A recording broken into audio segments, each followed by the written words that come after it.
こ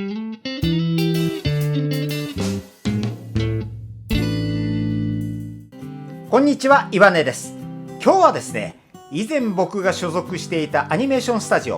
ジオコクピットについてお話しします。今ちょうど画面でお見せしているのが、コクピットにかつて所属していた、主な方々の名前を50音順にご紹介しております。もうそうそうたる方が並んでらっしゃるわけなんですけども、プロジェクトのために一時的にコクピットに席があったっていう方は除いてあります。本当はコクピットの歴史スタートから、解散、そして現在の新生コクピットに至るまでのお話を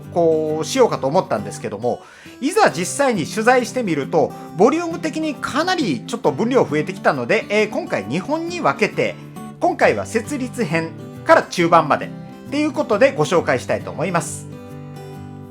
で、まずは設立からのざっくりとした歴史的なお話になります。もちろん僕なんか設立時のことを知ってるわけでもないので、山口元社長、森俊夫さん、深谷栄作さん、長縄博美さん、浅田裕二さん、森山裕二さんなどに聞いた話をまとめてみました。ずいぶん昔の話ですし、なんといっても突然僕が電話や LINE で連絡取ってですね、設立時の話をお聞かせいただきたいんですけど、なんて言ったんで、僕の聞き間違いも含めた勘違いされてる部分があるかもしれないので、そこのとこはぜひご了承くださいませ。このチャンネルではアニメーションやお絵描きに役立つ情報を発信していきたいと思っておりますので、ちょっとでも気になった方はぜひチャンネル登録をよろしくお願いいたします。まず母体になったのは豊島区東長崎にあったアサヒフィルムという会社です。ここ CM のタイトル撮影なんかを主体にしていた会社なんです。撮影会社ですね。だったんですけども、次第にテレビアニメの撮影仕事を多く受けるようになっていって、レインボー戦隊ロビンの頃からはテレビ作品1話分のグロス受けをするようになりました。このグロス受けっていうのは一つの下請け会社で作画監督、場合によっては演出も含めた1話分の作画を全て引き受けるという仕事のやり方です。1975年、社長の交代に伴って社名をスタジオ8に変更しました。ところがこれが数年で経営状態がどんどん悪化していきました。 T 社長があまりに仕事を受けてきてくれなくなっていたので、当時演出だけでなく営業もするようになっていたデビルマンの演出などを務めた山口秀則さんがメインスタッフに独立を持ちかけました。タイガーマスクやマジンガー Z の作画監督を務めた森俊夫さんには、いや、まだアニメーターとしての基礎も教え終わってない弟子たちを見捨ててはいけない、新人たちも一緒なら自分も移籍すると言われたんですけども、当時山口さんとしてはそんな余裕はなかったので、これはやむを得ない、森さんを連れていくことはできないっていうふうに判断しました。1978年3月、有限会社スタジオコクピット設立。資本金は80万円、山口社長が20万円を用意して、残りは他のメンバーから集めました。練馬区桜台での業務スタート。アニメージュの1993年12月号の社長へのインタビューでは、規模は小さくても中には優秀なメカがぎっしりと詰まっているという意気込みを表した社名っていうことになってるんですけども、桜台の狭い部屋に作画机が並ぶ様子がコクピットのようだったからという説もあります。多分両方なんだと思います。同年10月に練馬区豊玉北にスタジオ移転。これ貸し事務所じゃなくってエレベーターのない古いファミリー向けのマンションです。玄関を入ったら靴を脱いで上がるごく普通の作りです。キッチンのある部屋は LDK というほど広くはなかったので、3DK っていうことになると思いますが、お風呂もちゃんとありました。僕が入った頃にはバスルームに荷物がいっぱい詰め込まれていて、以前どうやら会社で風呂に入る人がいて水道光熱費がかさんでしまったので、それを防止するためだと聞きました。で、どうやらコクピットスタート時には猿も飼ってたようです。ナナちゃんっていう名前の女の子の猿。でも結局のところはいたずらが過ぎて仕事にならないっていうことで、山口社長のお姉さんの実家の方に預けるっていう風になったようです。1979年4月、最初の新人が入ってきました。同年11月、スタジオ武蔵から小曽根隆夫さん、森山裕二さん、板野一郎さん、浜津守さんが移籍してきました。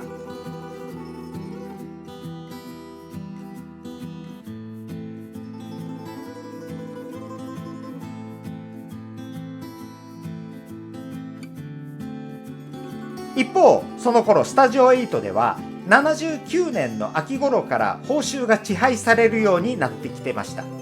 すでに新会社を起こしていたのに、まだスタジオ8に役員登録されたままだったっていうことが判明した山口社長らが慌てて登記から名前を削除しました。1980年1月か2月にはスタジオ8の社長と連絡が取れなくなり、スタッフへの報酬も未払い、借金を取り立てようとする人が何度もスタジオに来ていて大変だったらしいです。そんな頃に黒革のトレンチコートに大門軍団のようなサングラスをかけた角刈りの男が森さんを訪ねてきました。当時森さんはスタジオの奥にあった専用の個室を使っていました。ある女性は何かあったら飛び込もうと思ってほうきを傍らに置いていたらしいんですが、その日は何事もなく終わりました。何日か後、森さんに連れられた若手スタッフ数人がとある喫茶店に行くと、九段のヤクザの取り立て人に引き合わされるではありませんか。当時19歳ですかの、乙女だった長縄さんは一瞬、変なところに売り飛ばされるんじゃないよねとか不安になったそうですが、そのヤクザっぽい男性こそが山口社長だったんです。同年3月、スタジオ8から森俊夫さんを含む11名がスタジオコクピットに移籍しました。その頃ちょうどスタジオとして借りていたマンションの別室に空きができたので、そこも借りて2個での営業になりました。スタジオ8の未払いに関しては、後に元スタッフに発見された T 社長が集まってきた元スタッフ数名に囲まれる形で直談判を受け、その場にいなかった人の分も含めてほぼ支払われたと聞いています。その後スタジオ8にあった備品の一部はスタジオコクピットに移動したようです。僕がいた頃もアサヒフィルムと書かれたゴミ箱が現役でした。ひょっとすると社長室にあった破れたソファーなんかもアサヒフィルム時代からあったものかもしれないですが、これは、単なる想像です。長縄さんがレインボー戦隊ロビンや魔法使いサリーの作画監督若林哲弘さんのことを気にしていました。8倒産後は森さんも消息をご存じないとのことなので、もし、この動画ご覧になっている方で、消息ご存知の方がいらっしゃいましたら、Twitter のダイレクトメッセージでもご連絡いただけませんでしょうか。1981年4月、スタジオのあるマンションがさらに1部屋空いたっていうことで、そこも借りてスタジオを3個に拡張しました。専門学校を卒業したばかりの浅田裕二さんがスタッフに加わったのもこの頃です。アニメーターを育成するために名古屋にスタジオを設置、東京から指導に行ったり名古屋から研修に来たりしていたようです。数年後、名古屋スタジオを閉鎖した時に一部のスタッフは上京してコクピットに移籍しました。1986年4月、ついに僕岩根正明がスタジオコクピットに所属。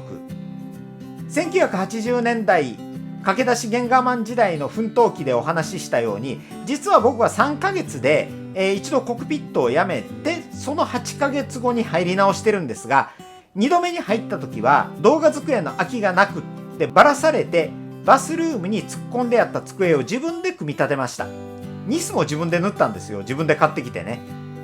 1987年8月、スタジオアトン解散に伴って夏目邦彦さんたちが移籍してきました。最初の3個とは別の建物にもう1部屋が加わりました。でもこれは多分1年くらいで解約したはずです。1991年、ムッシュオニオンプロダクションから香川久志さん、馬越義彦さん、伊藤達文さんたちが移籍してきました。1992年、山口社長が作成した7本の医学ビデオのうちの1本が第33回科学技術映像祭で科学技術庁長官賞を受賞しました。コクピットの設立時の話をお聞きしたいんですけど、というふうに社長に電話したら、設立時の話と一緒にこの話を聞かされたので、これは動画で触れておかないといけないなと思ったわけです。皇太子殿下が出席されていた受賞パーティーに出席したっていう風に自慢されてました。セルアニメの仕事だけだと黒字経営が難しかったので、出版や実写ビデオの作成、ゲーム会社への制作協力なんかも行っていました。僕自身も銀河お嬢様伝説ユナ3やマリカ、金田一少年の事件簿、宇宙戦艦ヤマトなどゲームの原画もいろいろと書いています。1999年、専門学校を卒業した西井照美さんがスタジオコクピット所属になりました。西井さんを面接したのは僕らしいんですけども、どうもその時のことは覚えてないです。西井さんごめんなさい。あの頃ね、いろんな方のその応募者の面接したんで、こうね、なかなか個別の記憶っていうのは残ってないもんです。2000年、豊玉北のマンションから徒歩5分くらいの場所にある建物の一室をスタジオとして借り始めました。ここもキッチンやバスルームがある居住用のマンションです。彩色撮影がデジタルになって、みんなが仕事をしている時にスタジオでパソコンを使ったりエアコンを使ったりすると、電力容量が足りなくてブレーカーが落ちるとか、ある部屋で雨漏りがしたとか、そういうことがあったっていうのも新しく部屋を借りたことの理由の一部だと思います。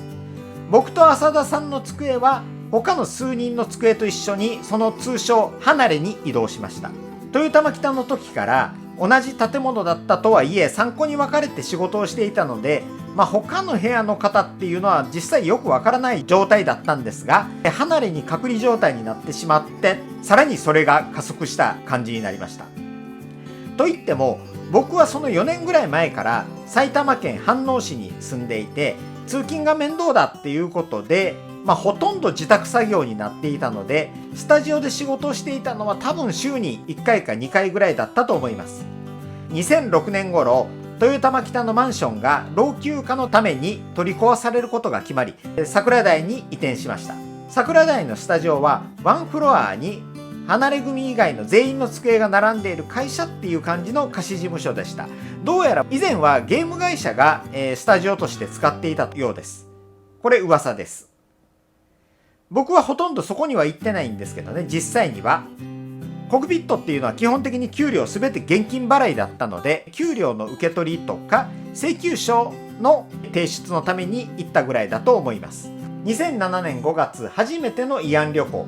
これ僕が入って初めてっていうことで、僕が入る前にもそういう旅行自体はあったようです。で、所属スタッフのために社長が企画してくれたもので、この時津賀池自然公園などを観光しました。で、2010年の11月、慰安旅行第2弾です。で、僕も参加していて、秋山郷なんかを観光して回りました。そしてこの時、宿泊先の、旅館に設置してあった血圧計で、伊佐子清隆さんの血圧が200を超えているっていうことが発覚しました。旅行終了後、社長が慌てて伊佐子さんの人間ドックを手配したんですけども、彼は仕事が忙しいからとかなんとかそういう言い訳をして、検査をすっぽかしてしまいました。翌2011年9月頃、一人暮らしだった伊佐子さんと連絡が取れなくなりました。そこで大家さん、警察官と一緒に、多分コクピットからは西尾さんあたりだと思うんですけども、一緒に確認に行ったところ、亡くなっている姿が発見されました。葬儀は社長が手配をして、伊佐子さんの地元ではなく東京で行われました。僕は伊佐子さんと同い年です。食事や健康診断の重要性を再確認した出来事でした。